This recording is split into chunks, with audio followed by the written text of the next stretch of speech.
Ngiyazi ukuthi ngothi ngoyiphetha lenkulumo kwabaningi mhlawumbe izobe inohlevane ngesizathu sokuthi enenxeba iyathunukala nami ngenzeka ngokukhuluma kwami kube ukuthi sengiyinyathele emsileni kwabaningi.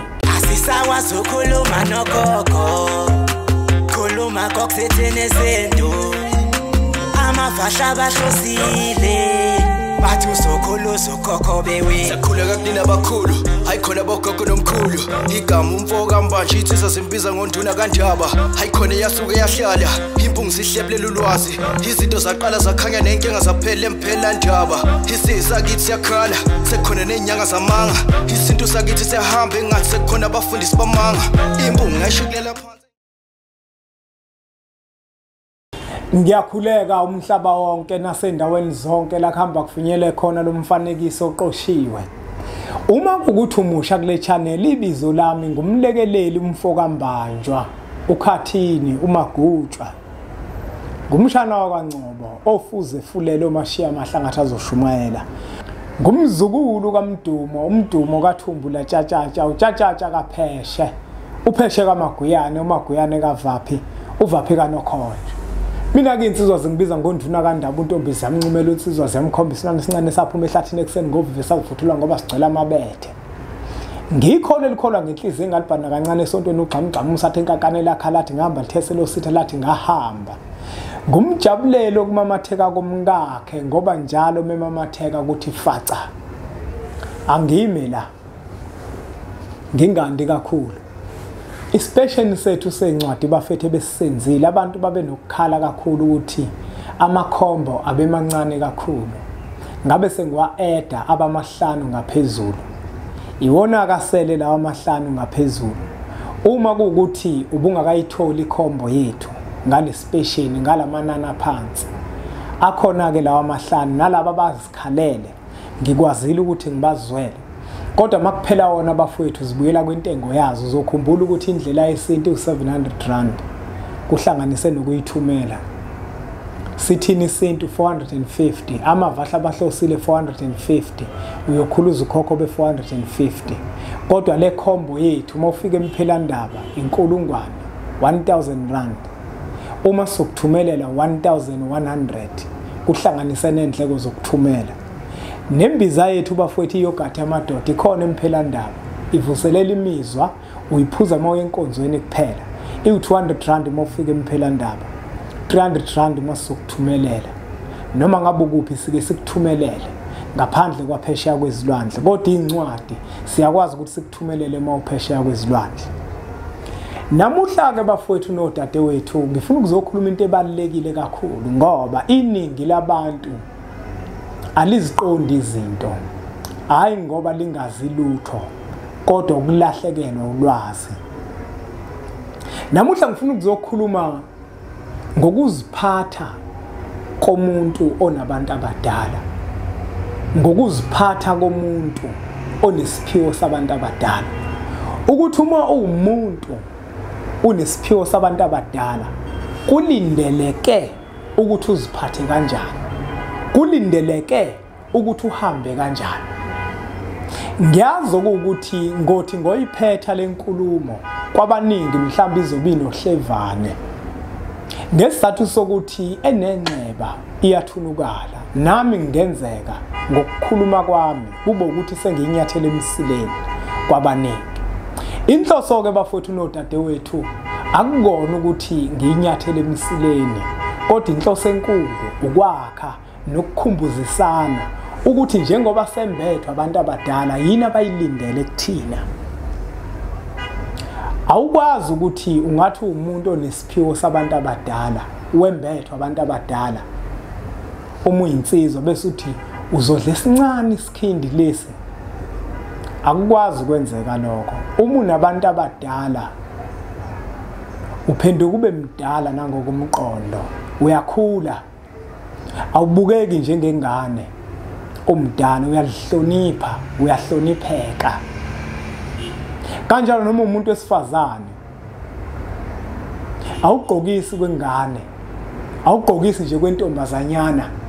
Kufanele ukuthi ube nesithunzi, ube nesizotha, uhlonipheke ngoba wena wembethwa abantu abadala. Awukwazi ukuthi uzothi unabantu abadala ungowesifazane bese ugqoke uveze isifuba amabele avele obala. Akuvumelekile lokho. Nangokwesintu nje indlela yokwembatha komuntu osenolwazi lwendoda nomuntu ongakabi nalo ulwazi lwendoda akufani. Intombi ephelele kuphela evumelekile ukuthi amabele avele obala.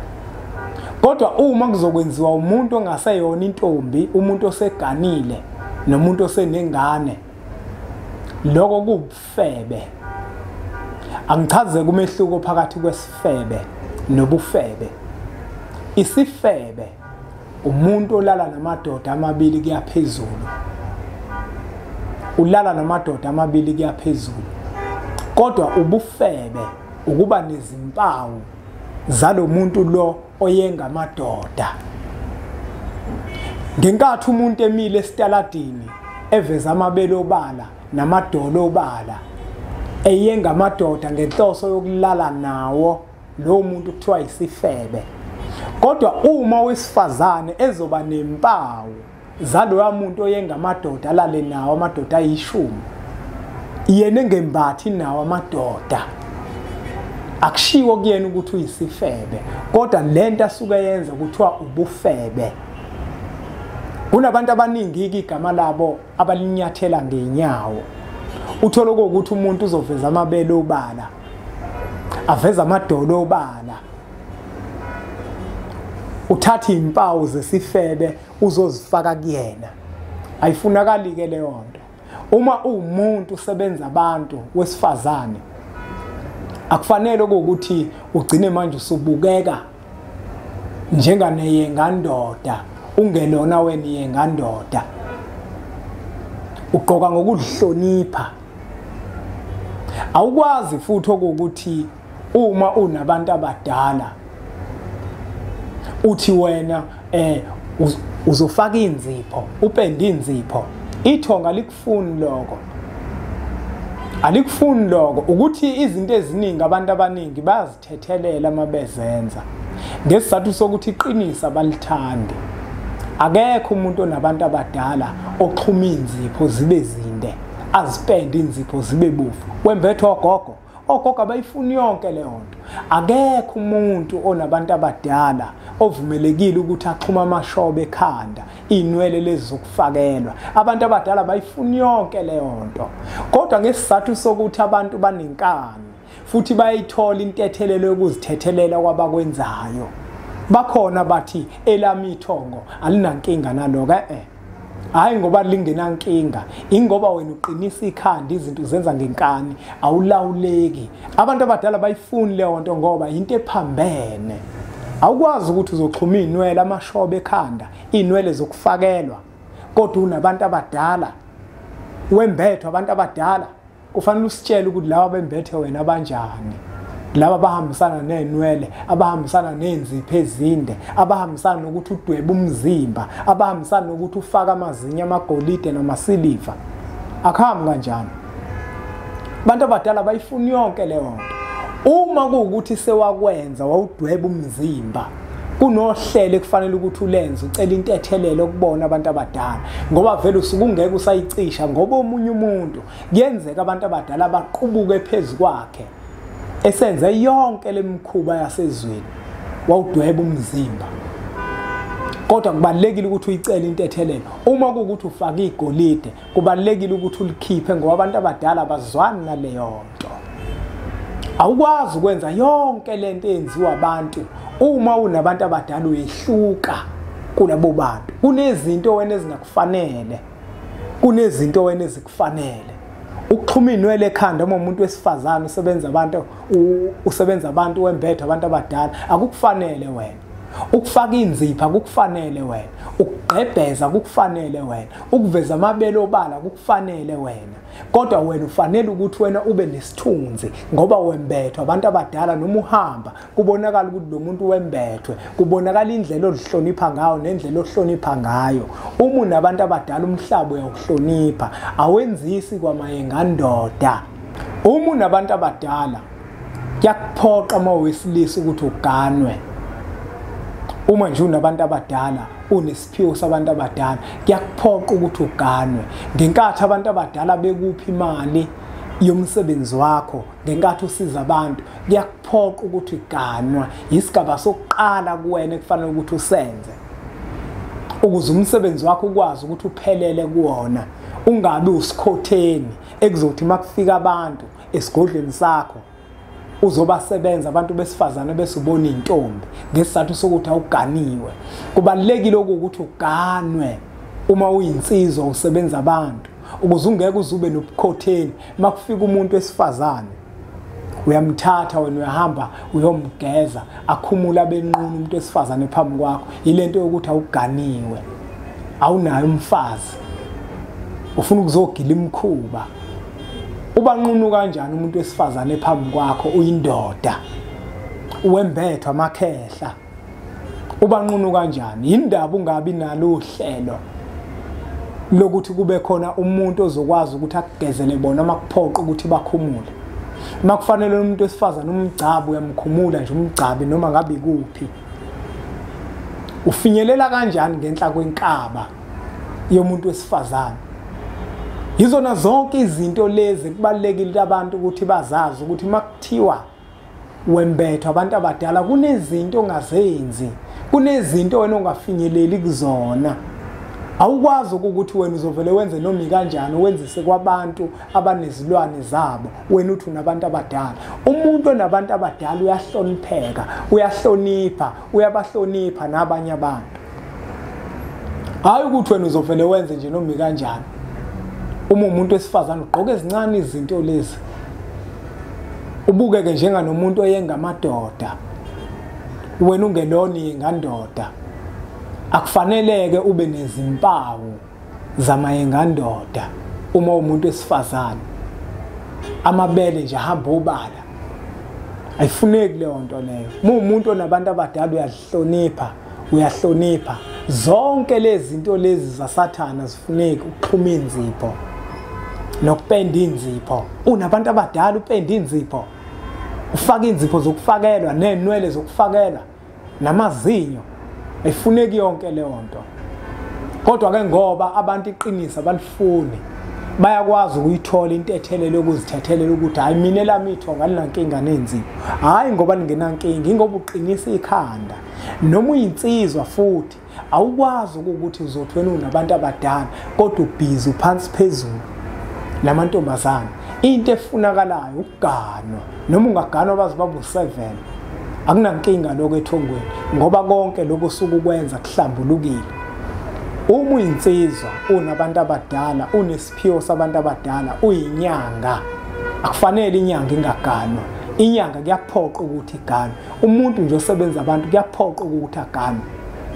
Uma ukuthi ubukile lo mfanekiso oqoshiwe kufanele uzazi ukuthi uma usebenza abantu ungaganiwe awuphelele. Udinga ukuthi uphelele emsebenzini wabantu abadala ngokuthi uganwe ube nomfazi. Ngoba manje uma ungaganiwe buningi ubukhotheni ongagcina ubenza. Sinenkinga enkathini yanamuhla. Umuntu kufika abantu esigodlweni sakhe, afika abashele khona esigodlweni, athatha umuntu athi uyomgeza wesifazane ampotopotoza. Yina akaganiwe lo muntu, akanamfazi. Ukuze uphelele nje kubalekile ukuthi uganwe. Nomuntu wesifazane futhi osebenza abantu akakwazi naye futhi ukuthi uzoqoma nje. Uyaqoma nje. Naye uzoqoma nje. Owesifazane akakwazi vele ukuzithathela isinqumo sokuthi uyagana manje. Ulinde wesilisa, kodwa naye kubalekile ukuthi ethongweni lakhe azicelele. Ngoba igazi leli lizothi lisuka libe limshisa bese aqala athola umuntu. Kanti uma umuntu wesifazane unabantu abadala awuvumelekile ukujola.